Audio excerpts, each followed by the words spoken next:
అన్న నమస్కారం, మీ పేరు? నారాయణ జీ. అన్న, ఇంకో 2 వారాల్లో ఎలక్షన్స్ రాబోతున్నాయి ఆంధ్రప్రదేశ్లో. ఏ పార్టీ వస్తే ఆంధ్రప్రదేశ్ డెవలప్ జరిగింది? టీడీపీ వస్తే జరిగింది. ఎందువల్ల? అభివృద్ధి లేదు, రాజధాని లేదు. ఈయన చేసిన 5 ఏళ్లలో జనాలకి డబ్బులు వేసాడే కానీ ఏం చేసింది గొప్ప ఏం లేదు ఆయన. అదండి, చంద్రబాబు వస్తే అది పేదలకి ఏమైనా ఇళ్ళు స్థలాలు ఇస్తారు, అది కుర్రోళ్ళకి ఉద్యోగాలు వస్తాయి, అది అభివృద్ధి అయింది. రాజధాని అనేది మన ఆంధ్రాకి చెప్పుకుంటాకి ఇది ఉంటుంది. అదండి అన్న, జగన్మోహన్ రెడ్డి గారి ప్రభుత్వంలో కూడా సంక్షేమ పథకాలు అవి ఇచ్చారు కదా, దానివల్ల ఉపయోగం ఉందంటారు? లేదా? ఇచ్చాడండి, 10 ఇచ్చాడు, 20 లాక్కున్నాడు. ఎందుకు సుఖం? ఇచ్చాడు, వెనకాల కత్తిరిచ్చాడు. అది రోడ్లు లేవు, చూస్తాకి పరిస్థితి లేదు, పెట్రోల్ ధరలు అన్ని పెరిగిపోయినాయి. ఆయన వచ్చాక సామాన్యులు బతకలేదు. అదండి అన్న, మీ పుట్టాయిగూడెంలో గత 5 సంవత్సరాలుగా అభివృద్ధి జరిగింది, అలాగే ఉంది? ఏం జరగలేదండి. ఇది తెల్లంబాలరాజు గారు 3 సార్లు గెలిచారు, ఏం లేదు. ఇది 4వసారి. ఆయన తెచ్చేది ఏం లేదు, పెట్టేది ఏం లేదు.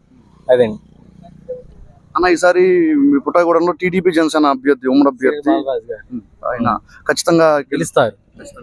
పవన్ గారు నిలబెట్టారు, గ్యారెంటీ గెలుస్తారు. 1,00,000 ఓట్ల పైన గెలుస్తారు. థ్యాంక్ యూ సో మచ్ అన్న.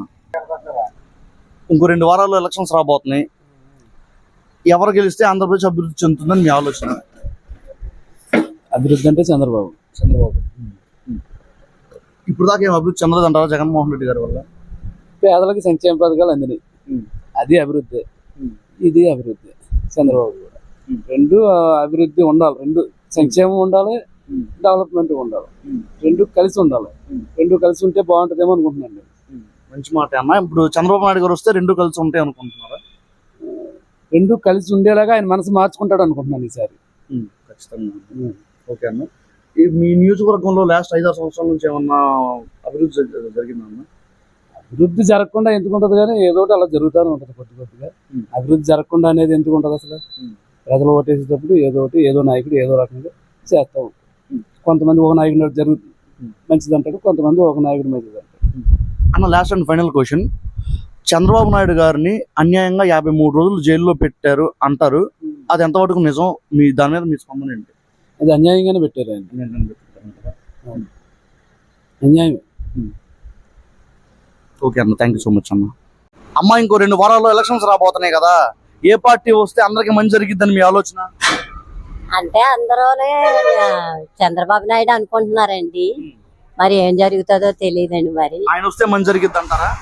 ఏమండి అంటవే కానండి, ఏం లేదండి. మరి జగన్ అంటే మరి అన్ని చేశారు కదండి, డబ్బులు ఇచ్చారండి, 18,000 ఇచ్చారు.